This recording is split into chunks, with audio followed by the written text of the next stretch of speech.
Bienvenue à votre émission de télévision Les Actualités prophétiques. Nous sommes en train d'étudier la possibilité de construction d'un troisième temple sur l'esplanade du temple à Jérusalem. Et nous avons examiné ensemble différentes choses à partir du tabernacle, le premier tabernacle qui a été construit dans le désert après la sortie d'Égypte du peuple d'Israël en route vers le pays de Canaan, jusqu'à la construction du premier temple, puis du deuxième temple, qui tous deux ont été détruits. Et la situation actuelle, c'est qu'il y a beaucoup d'organisations en Israël qui font la promotion de la construction d'un troisième temple et qui ont déjà fabriqué tous les ustensiles, les vases et même les vêtements des sacrificateurs pour pouvoir commencer les sacrifices dès l'instant où ce temple-là sera construit. La principale organisation, comme j'ai mentionné, c'est sans doute l'Institut du Temple à Jérusalem.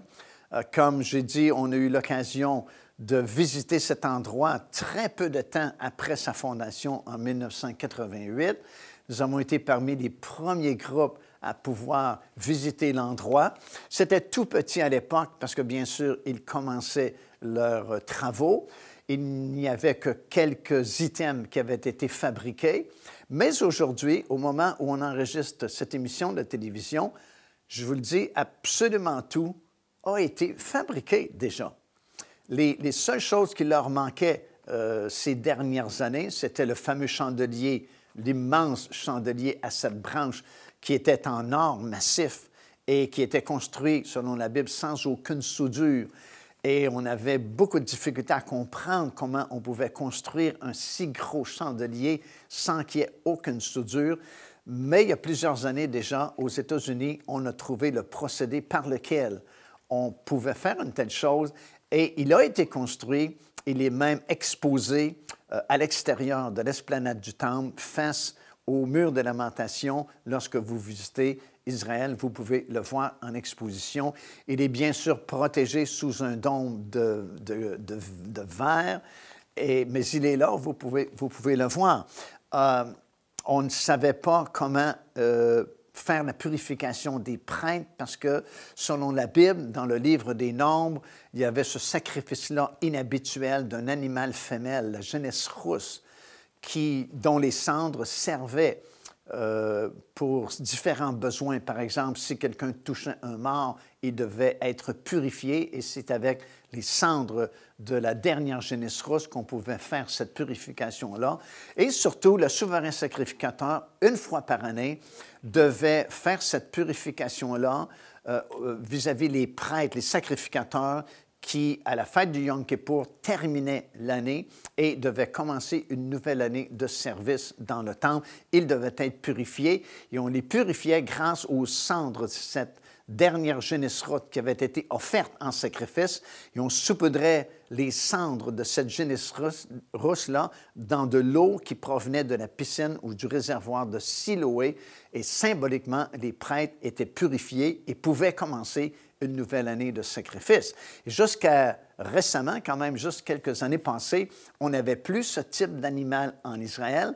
Et bien sûr, on a perdu la trace des dernières cendres de la dernière génisse rousse qui avait été offerte en l'an 70 lors de la destruction du temple. Mais on a maintenant des génisses rousses en Israël, comme vous le savez sans doute, et on pourrait faire la purification des prêtres si besoin était.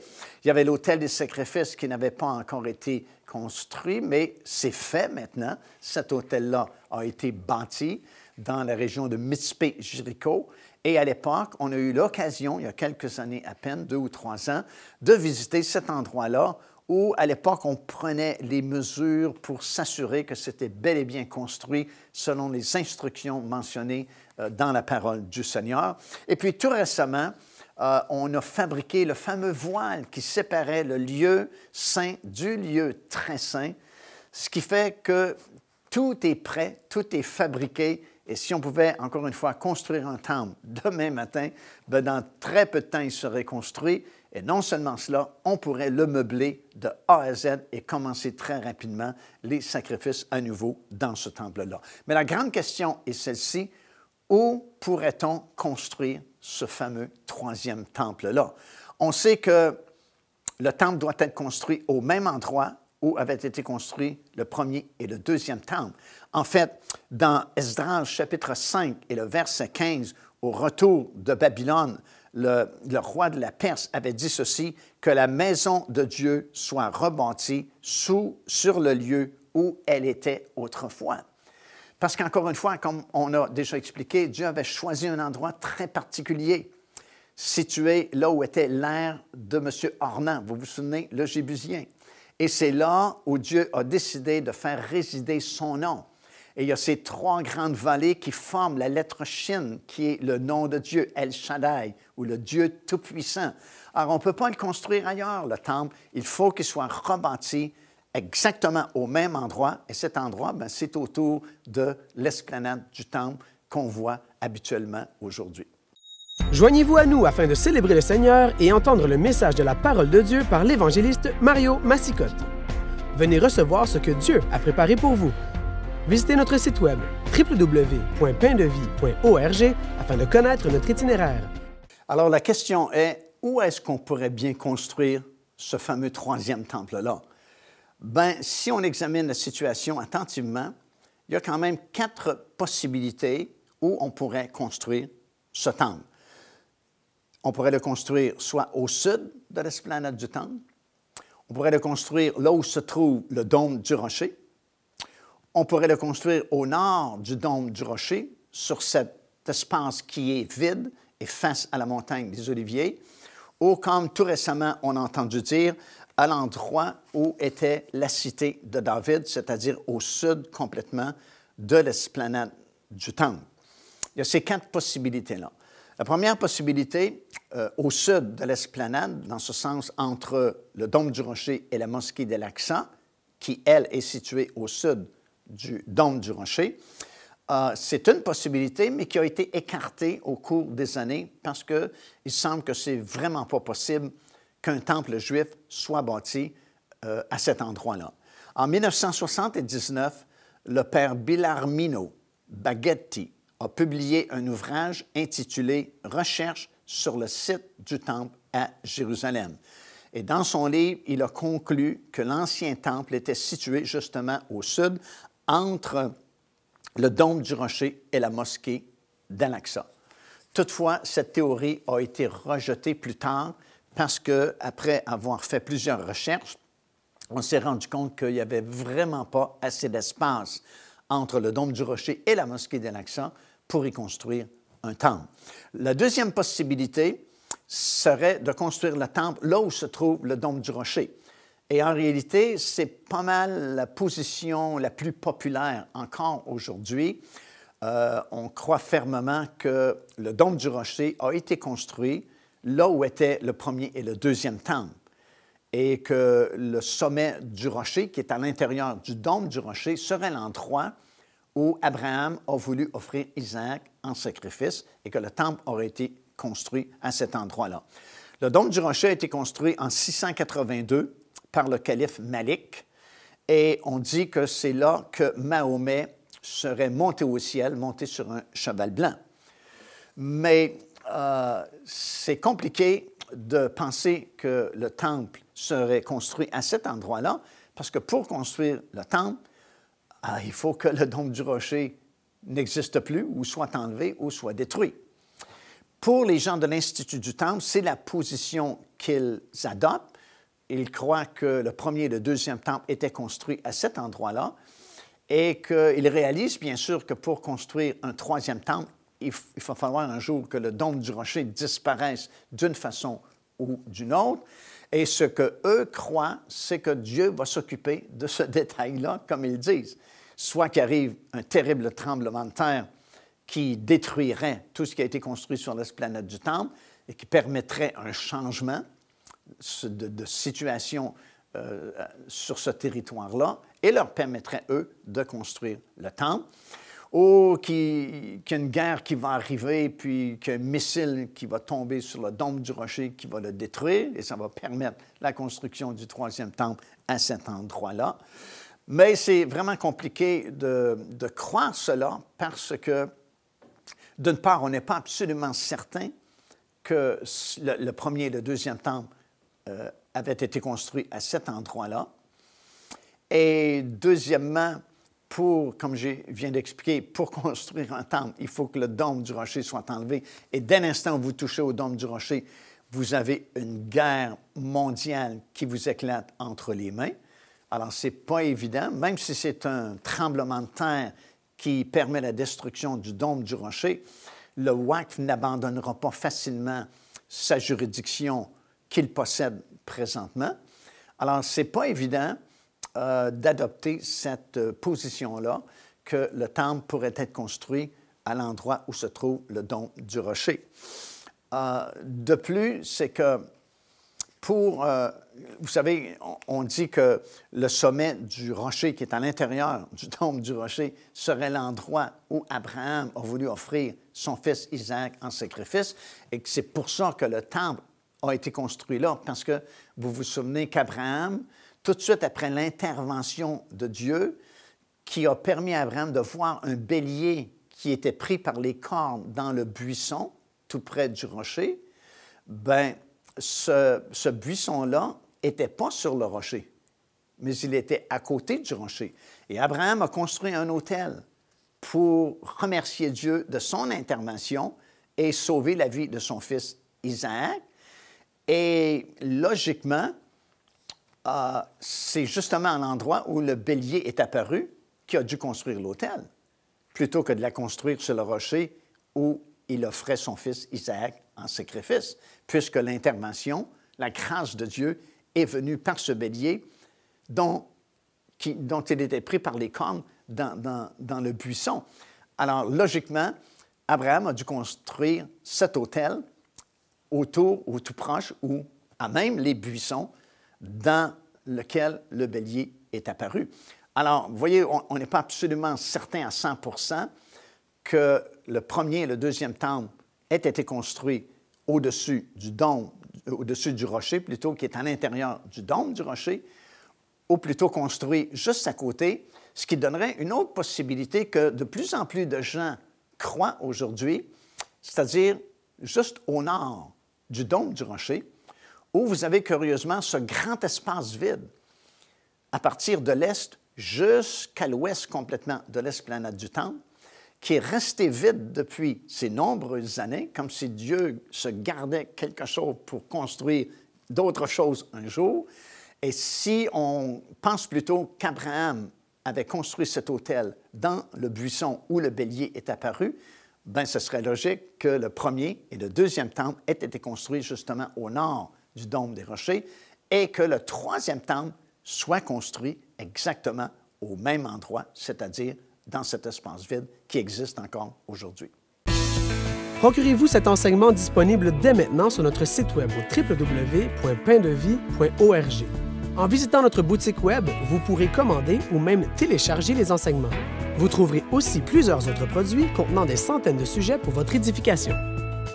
De façon plus détaillée à cette possibilité que le troisième temple soit construit au nord du dôme du rocher, sans toucher au dôme lui-même, mais construit sur cet espace vide qui existe depuis très longtemps et qui part de l'est de l'esplanade du temple et s'en va jusqu'à l'ouest complètement de l'esplanade. J'aimerais souligner une autre possibilité qui a attiré notre attention récemment, alors que certaines personnes ont fait des fouilles autour de l'esplanade du temple et quelqu'un vient de publier un livre qui s'intitule justement « Le Temple », où il était situé autrefois. Et à cause des fouilles qui ont été faites et puis des investigations que ces gens-là ont conduites, ils ont pensé que le premier et le deuxième temple avaient été construits dans la cité de David. Et la cité de David est située au sud complètement, sud-est, si vous voulez, de l'esplanade du temple, là où était la résidence de David, le palais de David, qu'on pense avoir retrouvé les ruines il y a quelque temps déjà maintenant.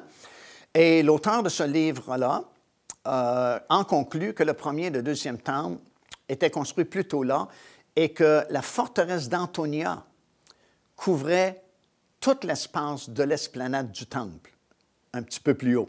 Alors, selon lui, à l'époque, la forteresse d'Antonia, ce n'était pas juste une construction comme il est représenté aujourd'hui, qui occupait juste un certain coin de l'esplanade du Temple, mais c'était une énorme forteresse qui couvrait tout l'espace, toute la surface de l'esplanade du Temple au complet, et que le Temple était situé plus bas, au sud-est, dans la cité de David.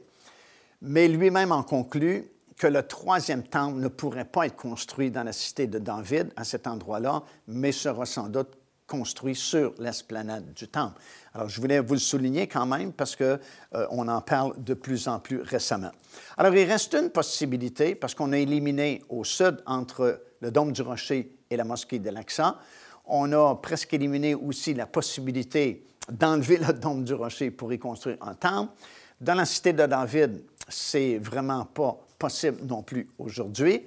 Il reste cette possibilité-là de construire le temple sur ce grand espace vide qui est juste enligné avec la porte dorée, qui, elle, est enlignée avec la montagne des Oliviers, à partir de l'est, où se trouve la montagne des Oliviers, jusqu'à l'extrémité de l'esplanade du temple, à l'ouest complètement. Et c'est grâce à un mathématicien et un archéologue israélien du nom de M. Kaufman, qui a fait beaucoup de recherches concernant l'emplacement du premier et du deuxième temple, que plusieurs en sont venus à cette conclusion-là, que le temple se reconstruit à cet endroit-là. Il y a bien des raisons. Une des raisons principales, et ce qui a motivé surtout au début M. Kaufman, c'est à l'occasion de sa lecture quotidienne de la Bible, il est tombé dans ce passage-là, dans Ézéchiel chapitre 8, je pense que c'est le verset 16, où nous lisons qu'une cinquantaine d'hommes adoraient le soleil face dos au temple. Alors il s'est dit, le soleil, s'il l'adorait, le soleil se lève toujours à l'est, et puis s'il faisait dos au temple, c'est que le temple était construit face à l'est, face au soleil levant. Et il a commencé à faire des fouilles et des recherches. À l'époque, c'était plus facile qu'aujourd'hui. Et puis, il a découvert plusieurs choses qui semblent confirmer sa théorie que le premier et le deuxième temple étaient bel et bien construits sur cet emplacement-là. Une autre raison qui a été invoquée, c'est qu'une fois par année, le souverain sacrificateur devait faire la purification des prêtres, comme j'ai déjà mentionné, et devait faire l'aspersion en direction du sanctuaire avec le sang des animaux qui avaient été offerts en sacrifice.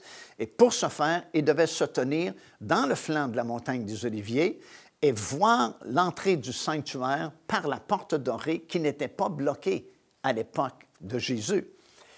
Et si vous remarquez attentivement, le Dôme du Rocher n'est pas situé parfaitement en ligne avec la montagne des Oliviers, mais il est plus à votre gauche. Si vous vous tenez sur le sommet de la montagne des Oliviers, la porte dorée est directement en face de la montagne, mais le Dôme du Rocher est plus sur votre gauche. Et ce que vous avez exactement en face de vous, c'est non seulement la porte dorée, mais tout de suite de l'autre côté, vous avez ce grand espace vide, et à l'extrémité de l'espace vide, vous avez ce qu'on appelle le dôme des tablettes ou le dôme des esprits, qui traditionnellement marquerait l'endroit où était situé le lieu très saint. Alors, le lieu très saint était à l'extrémité complètement à l'ouest, puisqu'il y avait au tout début l'entrée du tabernacle, il y avait l'autel des reins, le lavoir, et puis vous aviez la construction elle-même du temple, le lieu saint, le voile et le lieu très saint à l'extrémité complètement, à l'ouest complètement. D'ailleurs aussi, on a retrouvé ce qu'on appelle la porte de Warren, qui est située à l'ouest, là où se trouve le mur des lamentations. Ça, c'est le mur de l'ouest. En anglais, on l'appelle « the Western Wall ». Et cette porte-là, c'était la porte par laquelle les prêtres, les sacrificateurs pouvaient entrer vers le temple qui était situé à proximité à ce moment-là. Et encore aujourd'hui, on considère que la porte de Warren, c'est l'endroit le plus proche du lieu très saint. Et c'est pourquoi beaucoup de Juifs pieux vont se recueillir à la porte de Warren et prient en direction du lieu très saint. Le dôme des tablettes, le dôme des esprits également, c'est vraiment très intéressant parce qu'il est situé exactement à l'endroit où il devrait être situé. Et même s'il a été construit par les Arabes il y a plusieurs années passées, on l'a construit dans la connaissance que cet endroit marquait un endroit vraiment particulier. Et c'est pourquoi on l'appelle le dôme des tablettes, faisant référence aux tablettes de la loi que Dieu avait donnée à Moïse, ou le dôme des esprits, signifiant que quelque chose de surnaturel se passait à cet endroit-là. Ici l'évangéliste Mario Massicotte qui vous invite à vous inscrire à notre lettre de nouvelles électronique. Et pour ce faire, il suffit de visiter notre site web au www.paindevie.org et tout en haut à la droite de votre écran, vous allez voir cet onglet sur lequel vous cliquez et vous vous inscrivez tout simplement. Ça vous permettra de recevoir des nouvelles du ministère de Pain de Vie et en même temps recevoir le bon enseignement de la parole de Dieu. Faites-le donc aujourd'hui même. On dit d'ailleurs que sous le dôme des esprits ou le dôme des tablettes, c'est le plancher original et si vous l'examinez attentivement, il est perforé de petits trous et ça concorde avec la description du fameux pèlerin de Bordeaux en l'an 333 qui a décrit sa visite justement sur l'esplanade du Temple et où il se réfère à cette pierre trouée en raison de nombreuses empreintes de souliers cloutés des soldats romains à l'époque. En plus de tout ça, dans Cantique des Cantiques, 2e chapitre et le verset 9, il y a ce verset qui est vraiment très intéressant, qui dit ceci, « Notre bien-aimé est derrière le mur » ou « notre mur », parlant sans doute du mur de l'Ouest, et que le Seigneur est juste de l'autre côté. Puis effectivement, si vous vous tenez devant le mur des Lamentations, vous êtes en ligne avec le dôme des esprits ou le dôme des tablettes, indiquant l'endroit où était situé autrefois le lieu très saint. Alors, c'est vraiment très intéressant tout ça. Et puis, c'est très possible que le troisième temple soit construit exactement à cet endroit-là et que pendant la période de tribulation, il y a deux bâtiments qui vont coexister du côté le temple juif et de l'autre côté le dôme du rocher qui va demeurer là également. Et ça confirmerait un peu ce que Jean a écrit dans Apocalypse, le 11e chapitre, le verset 1 et le verset 2, quand l'ange lui a dit d'aller mesurer le temple à Jérusalem, il lui a bien dit de ne pas mesurer le parvis extérieur parce qu'il était pour être laissé aux nations qui vont le fouler à leurs pieds pendant 3 ans et demi, la dernière partie des 7 années de tribulation. Alors, encore une fois, si vous vous tenez sur le sommet de la montagne des Oliviers, vous êtes en ligne avec la porte dorée. De l'autre côté, ce serait le troisième temple qui serait construit direction est-ouest. Devinez à ce moment-là où se trouve le parvis extérieur. Il est sur votre gauche, là où est le dôme du rocher. Alors, l'ange dit « mesure le temple, mais ne mesure pas à gauche le parvis extérieur parce qu'il est laissé aux nations qui vont le fouler à leurs pieds pendant cette période-là. » Donc, c'est possible que les deux bâtiments coexistent pendant la période des tribulation, un temple juif et un dôme du rocher qui ne seraient pas touchés. Évidemment, aujourd'hui, c'est absolument impossible. On ne peut même pas y penser, mais il y a beaucoup de bouleversements qui vont arriver bientôt et il y aura beaucoup de changements à la suite de tout cela. Ce troisième temple sera construit, ça c'est une certitude parce que c'est mentionné dans la parole du Seigneur. À la fin des 7 années de tribulation, il sera détruit lui aussi. Un grand tremblement de terre qui vient, qui va tout détruire ce que l'homme a construit. C'est le retour du Seigneur Jésus-Christ, l'établissement du royaume de Dieu. Et là, on a 75 jours additionnels qui sont ajoutés aux 7 années de tribulation, selon le prophète Daniel. Et durant ces 75 jours, d'abord une période de 30 jours et une période de 45 jours pour un total de 75 jours, bien, ce temps-là va servir à la restauration de la planète, va servir au nettoyage aussi qui aura lieu à ce moment-là, la construction du 4e temple, le couronnement du Seigneur Jésus-Christ, le mariage lui-même qui se fera sur la montagne de Sion, selon le prophète Ésaïe, suivi du grand festin des noces de l'agneau, qui seront célébrés sur cette terre également après le retour du Seigneur Jésus-Christ. Je sais qu'on a entendu souvent qu'on s'en va aux noces pendant 7 ans au ciel, mais il n'y a aucun verset biblique pour s'appuyer, pour dire cela. Mais au contraire, il y a plusieurs versets bibliques qui nous confirment que le mariage et surtout les noces de l'agneau auront bel et bien lieu ici-bas sur la terre après le retour physique et littéral du Seigneur Jésus-Christ.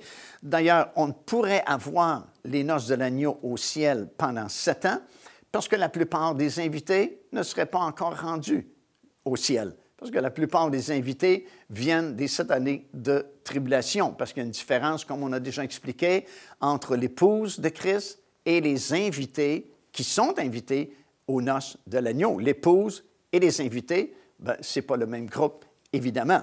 Alors, ce sera suivi de cette grande cérémonie de réjouissance qui va coïncider avec la célébration de la dernière fête du calendrier de Dieu, la fête des tabernacles. Et à l'occasion de la fête des tabernacles, la Bible disait que c'est le temps de se livrer entièrement à la joie parce que toutes les moissons sont récoltées et c'est le temps de se reposer et de se réjouir.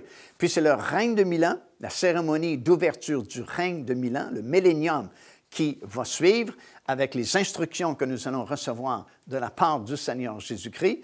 Et puis, durant ce temps-là, il y a un 4e temple qui sera construit, qui lui aussi va disparaître à la fin des 1000 ans, parce que là, à la fin des 1000 ans, ce sont de nouveaux cieux et une nouvelle terre qui seront rénovées par le feu, et il y a une nouvelle Jérusalem qui va descendre du ciel et va s'établir à tout jamais sur cette nouvelle terre. Et là, la Bible dit, il n'y aura plus de temple, parce que Dieu lui-même sera le temple de la ville, et sa gloire va éclairer la ville au complet de la Nouvelle Jérusalem, qui va devenir notre quartier général, notre demeure éternelle. Et nous allons régner avec le Seigneur Jésus-Christ dans un monde nouveau qui va débuter. Ce sera comme le Jardin d'Éden qui sera reconstitué et qui ne changera plus jamais. Alors, ça vaut la peine de persévérer et d'être là avec le Seigneur pour l'éternité. Car Dieu a tant aimé le monde qu'il a donné son Fils unique, afin que quiconque croit en lui ne périsse point, mais qu'il ait la vie éternelle. Téléchargez gratuitement l'enseignement « Le salut, c'est quoi ?» en visitant notre site web www.paindevie.org et recevez la grâce merveilleuse que Dieu vous offre.